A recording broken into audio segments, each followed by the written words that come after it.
just off the northwest tip of Indonesia, a small chain of islands trails through the deep blue waters of the Bay of Bengal. Part of the Indian archipelago, most of the 572 islands are open to tourists and have been trekked through by human beings for centuries. The Andaman and Nicobar are two groups of islands which are situated between Bay of Bengal and Andaman Sea.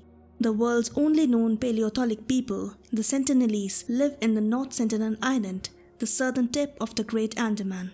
Even though the Andaman and Nicobar Islands are famous to inhabit the most isolated human population in the world, yet there is so much that needs to be known about the islands. Located on the trade routes from India to East Asia, the Andaman and Nicobar Islands have been known from earliest times. Historically, although it is not very clearly known when the first inhabitants arrived on the Andaman and Nicobar Islands, but their presence was documented in the 2nd century by Greek astronomer Ptolemy, and again in the 7th century by Chinese monk Xuanzang during his 17-year journey through India. Rajendra Chola I of the Chola dynasty was the first ruler to colonize these islands and used them as a strategic naval base in the 10th century.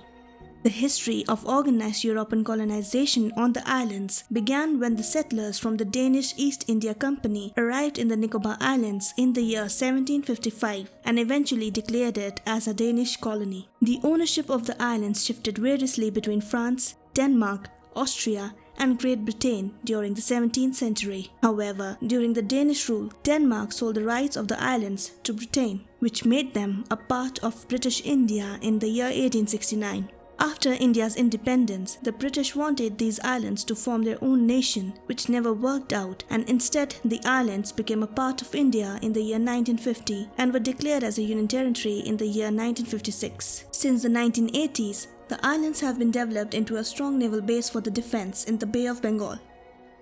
The original population of the Andaman and Nicobar Islands consists of aboriginal indigenous people.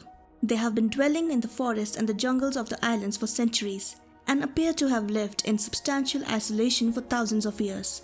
The Andaman Islands are home to Negrito tribes, the Great Andamanese, Onge, Jarawa, and Sentinelese. The Nicobar Islands are home to the Mongoloid tribes, the Shompen, and the Nicobarese. The Negrito tribes are believed to have arrived in the islands from Africa about 60,000 years ago. These tribes are nomadic hunter-gatherers, hunting wild boars and catching fish with bows and arrows. The Mongoloid tribes probably came to the islands from the Malay-Burma coast several thousand years ago.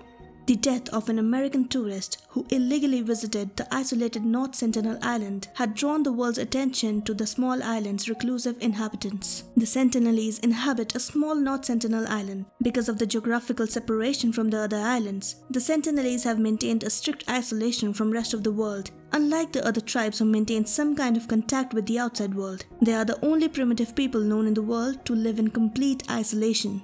They are so remote and private that nobody knows exactly how old the tribe is, what language they speak, or what their population is.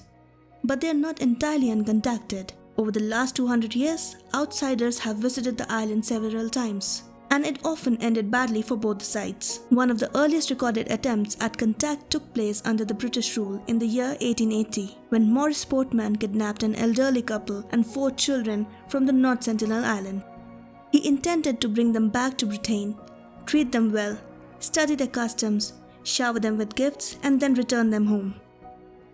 But on arrival at the Port Blair, the elderly couple fell ill, as their immune systems were vulnerable to the diseases of the outside world. Fearing that the children would die as well, Portman and his men returned them to the North Sentinel Island.